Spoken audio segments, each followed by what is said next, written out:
a beautiful night in the hood. It's a beautiful night in the hood. Gonna be hanging out in the hood. Hi, welcome to Almost Cooperstown. I'm Mark. And this is Gordon, and we love talking about baseball. As we sit here on this very nice Sunday night here in Mid-December, as after another painful Jets loss, there was really nothing we could think of a better way to spend our time than commiserating about the Mets season and talking about our favorite pastime of all. Well, what about next year? We've done no prep for this. This is just off the top of our heads what we think about our team. And you know what? This could be, and I thought of this, any team in the major leagues. Like if you're a Braves fan, even you just won the World Series, but you're having your off season and you got issues, you got your shopping list, and this is out because you had to look at this Mets season. Are we going to sign Freddie Freeman? Right, exactly. Now, if you're the Braves, it's a pretty great off season. You just won the World Series. You're feeling great about yourself. You might even be a team like the Giants and feeling pretty good about yourself because you certainly weren't expecting to be there. The Rays and the Blue Jays are teams on the upswing. They're probably feeling pretty confident about this offseason. The Mets offseason is one tinged with desperation and fear. And there's a lot of teams that are in the same boat, right? But we're here to talk about the Mets, and this is definitely a very frightening offseason as a Met fan because the team's at a crossroad right now. And I really think that if you're plugged into this Mets team, you understand what that crossroad is because we know which direction they've sort of decided to go at this point. Now we're after a bunch of the crazy free agent signings they've gone through. Right. But before this offseason, you had to look at this and saying, are you going to go all in behind this roster as is currently constructed?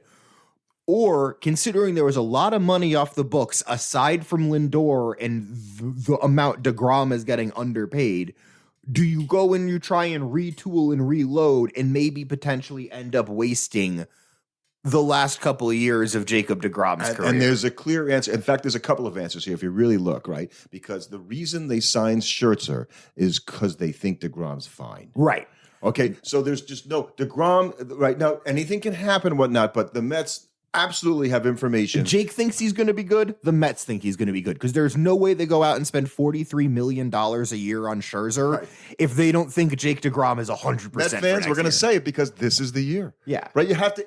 You're going in with that idea, going, we're going to spend, and they're not done spending yet. No, we'll get to all that. We'll get to all that. So we can start off first going into this off season.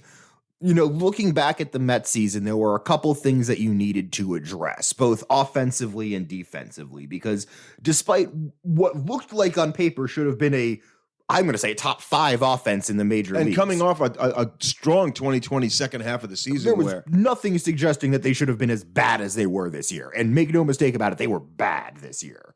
Painful to watch. Like, they were bad in like a really bizarre way where like they actually hit pretty well. They got on base pretty well. But I cannot tell you the number of like, it's first and second, nobody out. And then somehow mysteriously the Mets don't score. For a team that didn't rank in the bottom tier of a lot of offensive categories, they should have been in the bottom tier of a lot of offensive categories. And they were bottom categories. Tiers in the ones that mattered, like runs scored, hitting with runners in scoring position. Now, I think a lot of that could be laid at the construction of the lineup, top to bottom. You had a lineup of extremely aggressive early count swingers.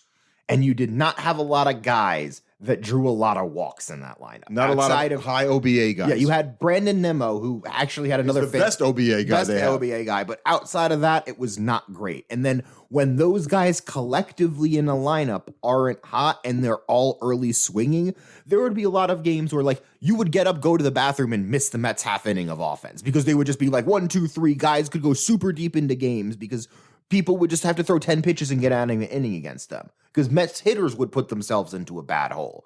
Now, this didn't come out with some benefits because the part of that was the changes they made to their lineup this offseason. And defensively, it did work. Their defense was... Well, the first half of the season defensively was better than it worked. They were their number 1 defense in the National League. Now, they fell off a little bit in the second half, but a lot of that was due to injuries to guys. I think they regressed to the mean. Actually, a little bit. But you saw guys take a considerable step up defensively, and Lindor was as good advertised defensively at shortstop. And J.D. Davis didn't play a lot of third base early in the season, so that's why overall defensively they probably played better. When he played more, it wasn't as good. So then you moving to just the other part of the team, the pitching.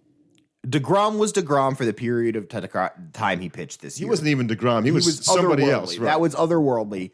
The rest of the starting pitching staff, I have to commend some guys for giving pretty heroic efforts this year. Like, I got way more out of Joey Lucchesi than I'd ever thought I'd get out of Joey Lucchesi. You had a team in first place for 104 days, right? Yeah. So I think it's the longest a team has ever been in first place and not made the playoffs, and you had Lucchesi, you had a first half from Taijuan Walker. That was unbelievable. All-star. The guy was an all-star. You had Tyler McGill pitch really well. A stretch of time where he was really good. And then just towards the back half of the season, the starting pitching broke down, and then that compounded the stress on the bullpen that was already a very boomer bust bullpen.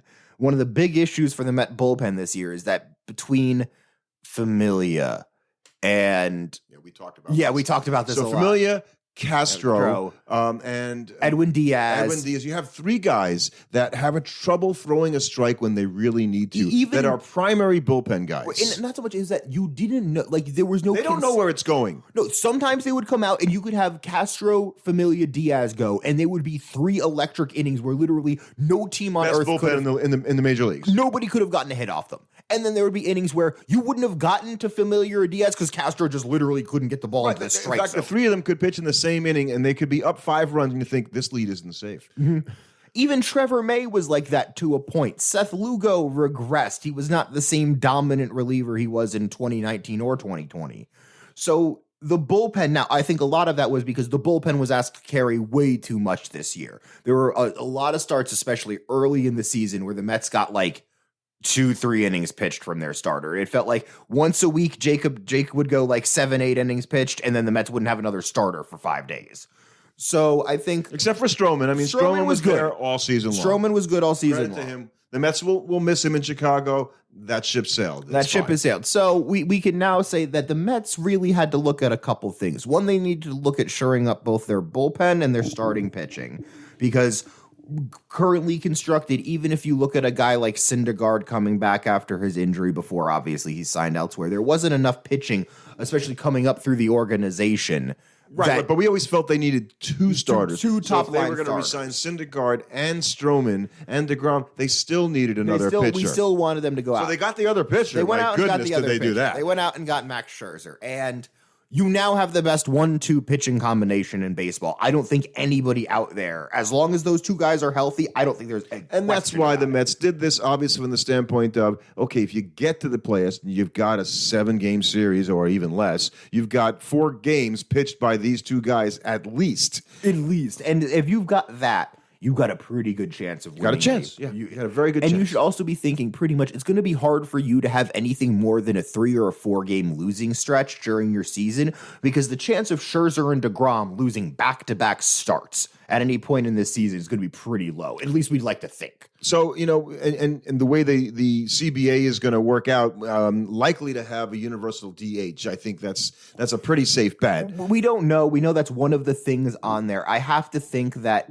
the owners themselves, after looking at a down offensive year, have to be thinking about the universal DH, because I think they're going to use it as, sure, you guys want a universal DH, we'll give that to you. And personally, I'm overwatching pitchers hit. And here's why. We've talked about this as much as people like to lay this on it being a strategical part of baseball, it's only strategy because you have one guy in your lineup that's so talent deficient at the thing that he's supposed to be doing. You actively have to plan around it. Whereas, like, well, we could still bunt and advance the runner if we have the DH in the lineup. We just don't have one guy that basically is guaranteed not to get a hit in the lineup. But the universal DH means a lot to the Mets because they have a lot of DHs. They have a lot of potential DHs. No, they have a lot of DHs.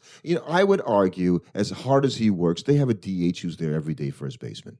Pete Alonso. Right. He's really a DH. He's probably ultimately a DH. And you prolong his career by being able to make him a DH. And it's maybe time we stop, looking at that as a negative. Well, he can't play a position. He's only a DH. Edgar Martinez is in the Hall of Fame, and Molitor played a lot at DH. He's also in the Hall of Fame. Vlad Guerrero, Harold Baines even. Which, Shohei that's a whole Ohtani nother DH'd story. a whole bunch this year. Right. It's a valuable thing. So, but having Dom Smith and J.D. Davis on your team, you've got three guys. And Cano. That could be, well, no one's going to want him unless you eat a lot of that contract. Right. Cano is going to be a Met next year, for better or for worse. Unless there's a thought by the new ownership, because remember, Cohen inherited Robinson Cano, could say, you know what, I've got lots of money, I'll eat it, right, and we'll just move the guy. That is possible that Steve Cohen, I don't think it'll happen, but Steve Cohen could just literally look at Robinson Cano's contract as a luxury tax for purchasing the Mets. That, you know what, there's an X million dollar rider attached to this, and I'm just going to have to eat that or I'm going to have Robinson Cano play. So DH wise, what I'm hoping as a Met fan here is that those guys, right? Are you really going to go into a season and you think about the roster they have, which is pretty deep now, right? With the guys you've moved in, because you've now brought in guys like Mark Canha, right, Sterling Marte. So Marte's going to play. Marte will, right? And they're even saying that Marte's going to play left field, not center field, because he's lost a step. He's not the same defender he was. So I think you're going to see an everyday outfield lineup of Brandon Nimmo, Marte, and Mark Canha. Yeah, and I don't know. See, that's the X factor for me, and this is why. And so here we go.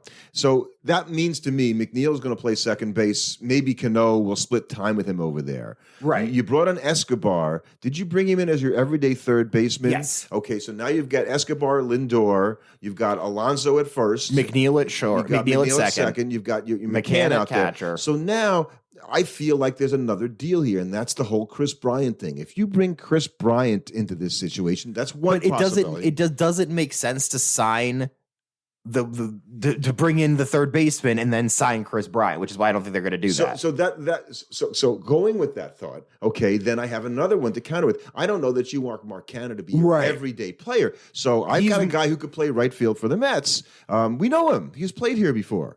His name is Michael Conforto. Right. Now, it's interesting that he has not signed a deal. Right. And now that Boras has made a deal with Scherzer with the Mets, my thought that he might make a deal with Steve Cohen is much higher than it was before this. They gave his guy $43 million a year. He might, if there's a time for Boras to be. I love Steve Cohen, is what Steve Boras is saying. So then if you have Canha as your fourth outfielder, which I really like because he's solid defensively and he's a much better on base guy. Right. And what I look at that is, even if you don't, having Nimmo, Marte, and Canha Conforto as your outfielder, that's an outfield that gets on base a lot more, counts a lot more, and it's not as free swinging as it was last year. Defensively, I don't know if it's better or worse than what you had. But last year, comparable. It's comparable, I'd say. Right. And then you've got, so we're not even talking about bringing anybody up from the minor leagues, which I could argue your third baseman this year, which is the more interesting. Brett Beatty in a lot of ways. I don't think they're going to start with Brett Beatty. I don't think they will either. They say he needs some time still this season. How do you know that? Like, he needs another,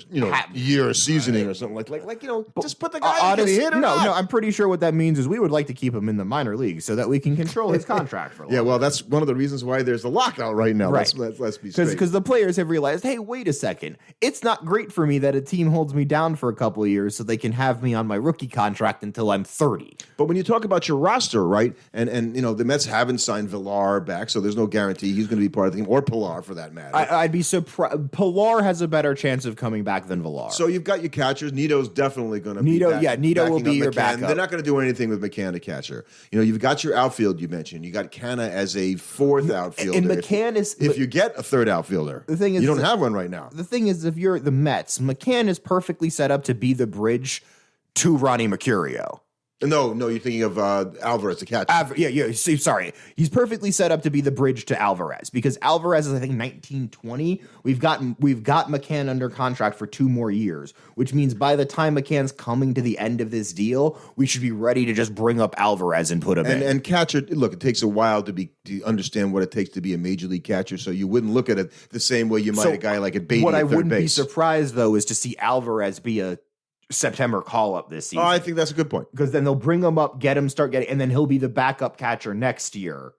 and maybe supplanting McCann by the end of the season if McCann looks shot by then. So in 2023. You've got these guys we brought in, and you've also got Guillaume is going to be a backup infielder on that which team, is great. Which is, he's a very versatile guy and a guy that you want to have. So are Dom Smith and J.D. Davis on this team? One of them will be. I don't know which feel one. the same way. I don't know which one of them will be. I wouldn't be surprised to see one of them in a prospect get moved for somebody. But A reliever, somebody who's going to play every day? A reliever or a pitcher.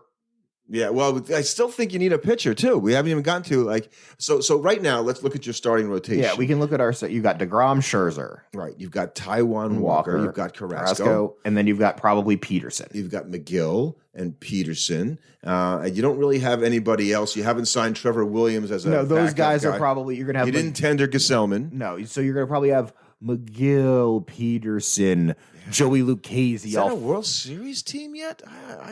I love Scherzer in a good and year. DeGrom. Somebody has to emerge out of that. And Peterson pitch all of a nuts. sudden has to be a number 3 starter, or Carrasco has to return to his old form. And I'll tell you. So what you need? Walker maintains his first half of 2020 form for an entire season. You need Carlos Rodon. You're not going to be able to sign. He's a free agent.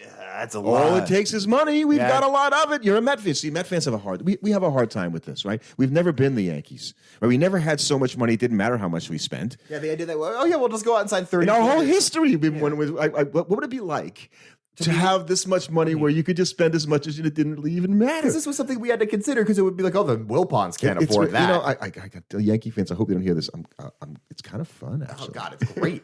We could be just like, we already signed Max Scherzer for $43 million a year. Let's go get Carlos Rondon What's too. an $18-20 million contract? Come on, Take it, just throw it on top. We're talking about winning the World Series here. Now, I think more interestingly, especially with Aaron Loop signing with the Angels, the Mets bullpen is a much bigger concern to me now. I'm glad you said that, because I think, if you look at the pieces that you talked about before, and I thought, there's Seth Lugo, the guy who wanted to be a starter who can't pitch 2 innings 2 days in a row. I could never figure that out, by the way. Right. So I think the issue is you have Diaz. Diaz will be back. And Diaz in a strong bullpen around him I'm much more comfortable with. So Diaz and May are back. And May was pretty good last season. Yeah, I agree. Well, and you're paying him $15 million a year, so he's He going better to be pitch. pretty good.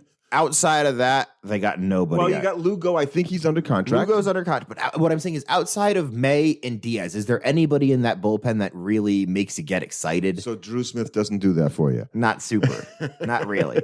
So that's an issue, because I don't know how you fix that.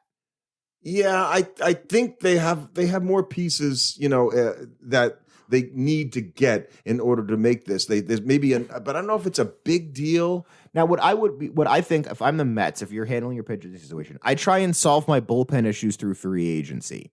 And then if we're getting towards the trade deadline and it looks like, one more starting pitcher would be the thing that would put us over the edge, then maybe I call up Baltimore and see what they'd want for John Means. Well, and that's a guy I've liked for I just think that signing, committing. I do not love the idea of committing $18 to $20 million a year to a 34-year-old Carlos Rondon who he's just not 34 years old. Yeah, he is. No, he's not. I'm pretty He's sure. not 34 years old. You are not right. He is a guy who has a tendency to be a little fragile. So I think there's a reason why people get a little nervous about committing any kind of significant money to a guy who, that was his best year this 29, year. my mistake. He's 29. So that was his best year this year. So I think that's why they have a chance to get him, because people are a little nervous about him. But he's a lefty, and boy, the Mets could use a little left-handed pitching in that organization. They could use a lefty, but it just worries me, because he's an injury guy off his best season ever, which is just screaming to me he's never going to have that kind of season again. I would argue he is the best pitcher available on the market right now. That is true. He is the best pitcher that's left around, I think. And I think money talks, and this is a guy. So if you had him as your number 3, and let's face it, just like every sports league around, expecting somebody to do a whole season and not getting injured is a lot these days. So you almost have to plan that everybody. Jake's going to miss some starts. Scherzer's going to miss a few starts. Right. Yeah. You don't. But the question is it going to be Jacob deGrom can't pitch for half the season plus? Right. And then, of course, you have things for every team's got this kind of stuff. You got a guy, Peterson, who had a pretty good rookie year and last year, and then had a battle in the locker room with a footstool or something. I don't know what the heck. Some really funky. He turned his ankle, or And his, that his is foot, something. and then he's out for the year. And Which is actually something we do need to now kind of address, because that is something that happened to the Mets a lot last year. And it was one of my biggest criticisms with the manager at the time, is that too much weird shit happened to the Mets last season. Like, I'm sorry, no one team should have that many goofy storylines swirling around it. Are you talking about the raccoon story? And that's just one of them. The raccoon story, the thumbs down incident, Jeff. Well, there's a reason I think Baez isn't here, and I think that's part of it. I think that's part, but the whole team, the whole year, there were just constant weird things about the team. It seemed, and Luis Rojas, the manager, who seemed like a perfectly nice guy, good manager, the guys It was like his first job. Always and he didn't handle that stuff and just the way he always should have. seemed like what really bugged me is always seemed like he was acting like this was the first time he was hearing it of it too. And it's like, really, Mr. Rojas, you didn't know your players were planning on doing this in the locker room? Like, what does that tell you about your control of the locker room? Really like Luis Rojas. Think he's going to be a good manager someplace else. I think he'll be fine. Bench coach for the Yankees now. I think. I think so, but which is something like that. Anyway, when you have a guy at his first job, he has to learn, as Gabe Kapler did with the Phillies, what you don't do. Right. And Gabe Kapler learned that and went and became a very good manager this year with a very overachieving Giant team. Now, granted, I do also think Met fans are insane, because I did see a sports writer tweet this out, and I do have to agree. The number of Met fans out there saying that they're not going to follow the team again if they don't hire Buck Showalter to be manager is nutty, considering it's not like Buck Showalter has some kind of sterling record of postseason success we should all be clamoring for. Postseason exists, like winning a World Series? Like winning a playoff series. Okay. Because I think he's never won one. Oh, I don't know that. I should know that off the top I of my don't head. think Is he's that true? won I one, trust yeah. you on that if you're right. He might have won a playoff series. So I think, but this is sort of the age of the older manager who's going to steady things, right? And the Mets had success with Terry Collins a few years ago, and TC is very much in Buck's corner and saying that this is a guy they should hire. So I think he's certainly the leader. I think he's a leading candidate, because the Mets want somebody, having a guy like Buck Showalter who's going to know how to handle the New York media. Well, and he's going to know how to handle, not that he needs handling, but the Egos. Lindors and the Alonso, like the egos that come with being a big star in a big market. But what I'm saying is I felt like there were times where Luis Rojas did not look like he knew how to handle the New York media, and that's something I'm actually very confident in Buck Showalter's ability. Well, to do. and you've got a guy you brought on your team in Scherzer, who obviously great pitcher, but also a guy who is willing to speak his mind and say how he feels. So you better have a manager, unlike the way Rojas handled things last year, right, who's going to be able to handle those things and know what to say. And I think Rojas will be better at it in the future when he has another chance. I think, and Rojas will, but I think this was the right move. I wanted to move on from Rojas during the season because there were too many points during the season where both in-game decision-making was really bizarre. His bullpen usage was weird. There would be times where we would be like, why are you bringing in this guy? Yeah, Too many times where we're like, Familia is terrible on back-to-back days. That's true. Why are you bringing in Familia in a high-leverage situation on back-to-back days? Like, we know this. And so, how do you feel about Familia, right? He's not under contract. Do you I don't want him back? No. Yeah. I'm done with the jury's Familia. He's had 2 go-rounds here. Thanks for the memories, right? Thanks for the memories. You gave me a lot of heart attacks. I think Castro is back, actually. I think Castro's back. So now you only have 2 guys who, close your eyes, throw a strike. But I'm more okay. If Castro is a guy that pitches irregularly out of my bullpen, I'm okay with it. The problem was we needed Castro to be our 7th inning guy last season. Well, and the problem is he had to pitch in the 6th inning a lot of the time because the starters literally couldn't go any further. Now you've got 2 guys who at least you think 3-4 times a week you're going to get you starts. 6 innings. And another thing that really hurt the Mets last year because their offense was so bad, they didn't get a lot of freebie games that I remember. I even remember in 2020 and 2019. Did they get any? where they scored 13 runs and the game was just they had a couple of laughers when you're like, well, you could turn the TV off because they were ahead by so much. I think even the Mets can't lose that lead. Whereas this year, I don't remember that. I'm sure it did happen a couple of times, but it felt like it happened at a very low rate for them this year. And that also helps your team. If you can have a game where, you're like, you know what, Gesellman here, take the ball and go 4 innings today. We doesn't matter. So if you look at the National League and you play in the division with the defending World Series champions, who I can't imagine they're not going to sign Freddie Freeman. But if they don't, but let's say that they do, and I notice Ozuna is tearing it up. If he can get back to the major leagues now, he's got a lot of issues getting there. Correct. But he's tearing it up down there and adding. I think him if you're looking at the Braves, to me, it's very unlikely the Braves repeat. Not because I don't think they're a good baseball team, but it felt like everything went right for them this postseason.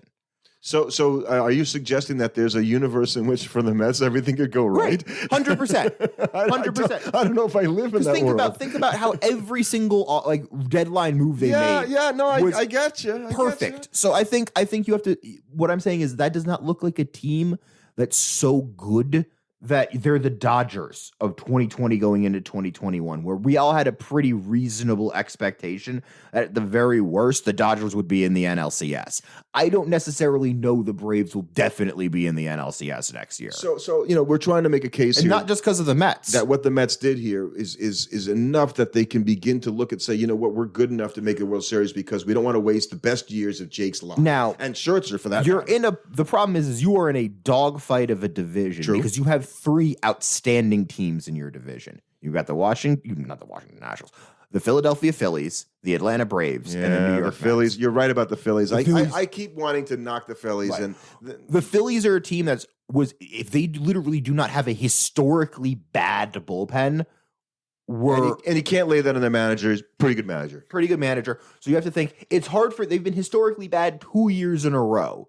Money says they're probably not historically bad 3 years in a row. Well, hopefully they'll do something more than sign Archie Bradley to fix their bullpen problem. So if they go out and spend any amount of money to fix that, and their bullpen is at least even like league average bad. So obviously, we're not here to talk about the potential deal changes in the CBA, but divisionally, right, we're thinking that things are going to right now end up being what they were before, and there are some proposals out there that could change that. There was a proposal for a 12-team playoff with the top 2 teams in each league getting a bye. And we think it's going to be 14, by the way. I think that's going to go up to 14. 14.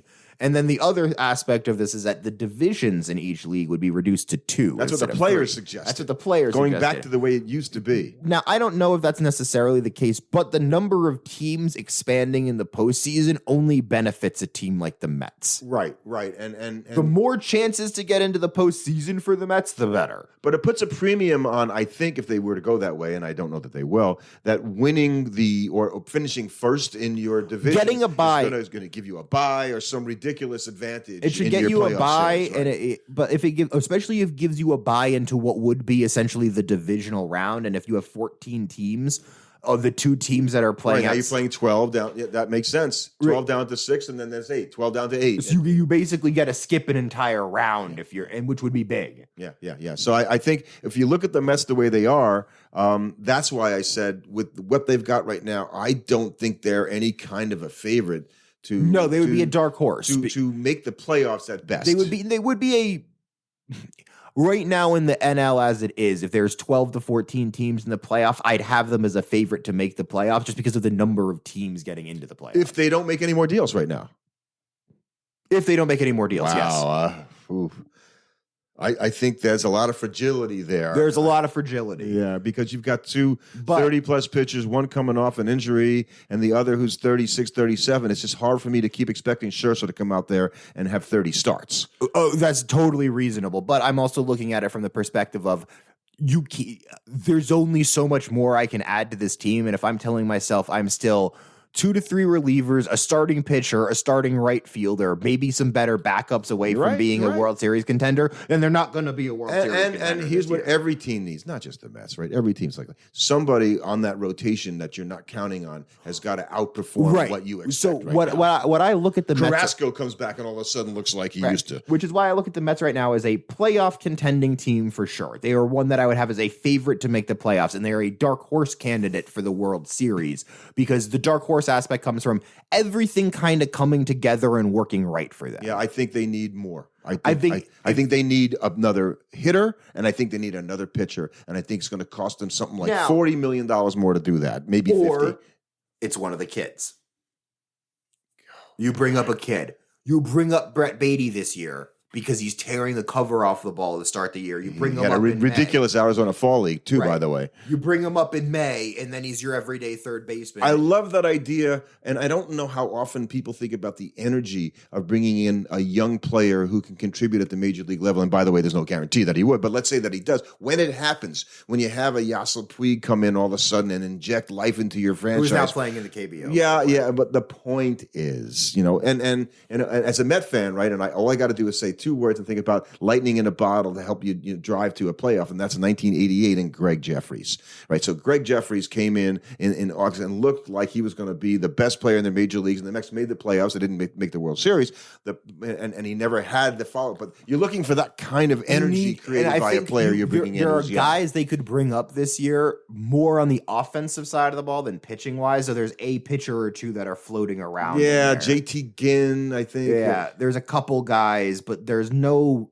big-name pitchers. No, not even in the organization. Now, they have the 2 draft picks this year, which is big.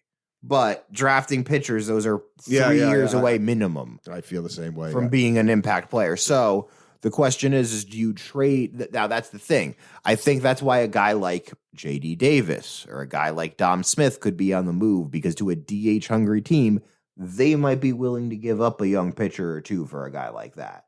And if you can make a move like that, I think it's really valuable. But you're here to win now. But you're not going to be able to make a trade to get a player that's going to make a difference for you to win now without giving something up that's going to equally make it difficult to win now. Thank goodness we have an owner with lots of money. Right. So that's the only solution is just spend. That's the only way they're going to do it this year. I think they're going to have to, and he's going to have to decide, I believe in Jake.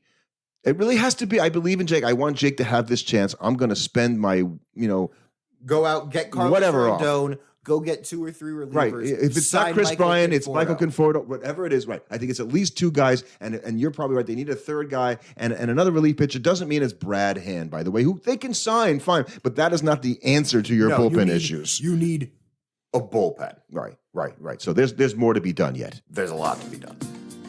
Thanks for listening. Subscribe to our podcast on your favorite platform. And you can follow us on Twitter at Almost Coop. The good.